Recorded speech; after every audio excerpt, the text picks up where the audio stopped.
If you've ever watched someone less competent get promoted while you stayed in the same position, this video is for you. You worked harder, you stayed stronger, you solved more problems, and yet nothing changed. At some point, you probably asked yourself, am I not good enough? But what if the issue isn't your competence? What if the issue is how promotions actually work? Today, we're going to break down something most employees misunderstand. Not emotionally, not motivationally, but structurally. Because once you understand this, the workplace starts to make a lot more sense. Most people grow up believing one simple rule: work hard and you'll be rewarded. In school, effort leads to grades. In sport, the effort leads to improvement.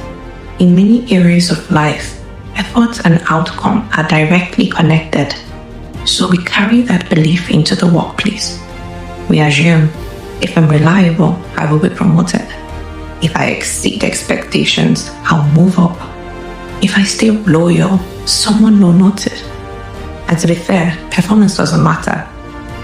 But here's what many people miss. Performance keeps you employed. It does not automatically move you upward. Promotion is not a reward system, it's a strategic decision. And those are two very different things. Every role inside a company exists to solve a specific problem. When you become extremely good at your role, you become highly efficient at solving that problem. From your perspective, that should qualify you for advancement. But from the company's perspective, something else happens. You become reliable, you become stable, you become predictable, and stability inside an organization is extremely valuable. Now, here's the uncomfortable part. If they promote you, they create a new problem. They now have to replace you. They risk hiring someone less competent. They risk a drop in performance. They risk disruptions. So sometimes, not always, but often, the company chooses the safer option. They keep the reliable system exactly where it is, and that system might be you. There's something called the reliability trap. It happens when you become so good at your current position that moving you feels dangerous. You answer emails quickly, you fix issues before they escalate, you train new employees, you reduce chaos. Managers depend on you, and dependency creates comfort. Promoting you means losing that comfort, creating uncertainty, taking a risk. Organizations are built to minimize risk. So ironically, the better you are at stabilizing your current role, the less incentive there is to move you. Not because you're not capable, but because you're too useful where you are. Now, let's talk about something people don't like to admit. Promotions are not just about output. They are about perception of future value. That includes leadership presence, communication, confidence in meeting, strategic thinking, disability to decision makers. Someone who speaks clearly in a meeting may appear more ready than someone silently producing excellent work. Someone who presents ideas may seem more promotable than someone who executes them perfectly. Performance proves you can handle today's job. Visibility suggests you can handle tomorrow's role. And promotion decisions are about tomorrow, not today. Managers are not robots making purely logical decisions. They are humans. They have targets, pressure, limited resources, their own performance evaluations.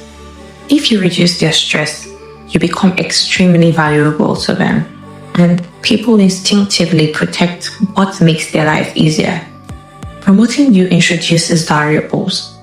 Will your replacements perform as well? Will productivity drop? Will I have to spend months retraining someone? From a manager's risk perspective, keeping you in place can feel safer. It's not personal. It's structural self-preservation. Many employees believe loyalty will be recognized, and sometimes it is.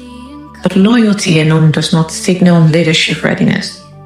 Staying late, working quietly, never complaining, these traits signal reliability. They do not automatically signal strategic capacity. Organizations promote people they believe can represent higher responsibility, influence others, drive direction, handle visibility. Hard work builds respect. Strategic positioning builds advancement. This isn't meant to discourage you. It's meant to empower you. Once you understand this, you stop asking, why am I not being rewarded? And you start asking, how am I positioning myself? You shift from silent excellence to visible impact. You speak in meetings, volunteer for visible projects, communicate your contributions, align your work with higher level outcomes. You don't just work hard, you make sure the right people see how your work connects to bigger goals. That changes everything. Good employees aren't overlooked because they lack value. They are overlooked because organizations prioritize stability, perception, and risk management over effort alone. Once you understand that, the frustration becomes clarity, and clarity allows you to move intentionally. Hard work is respected, but strategy is promoted. If it's helped you to see differently, you already have an advantage most people never develop. Paint me a scene, city in color, the way that you see, the way you see it. Don't you wish that I could give you? I could give you everything. 1, 2, 3, and my heart is racing.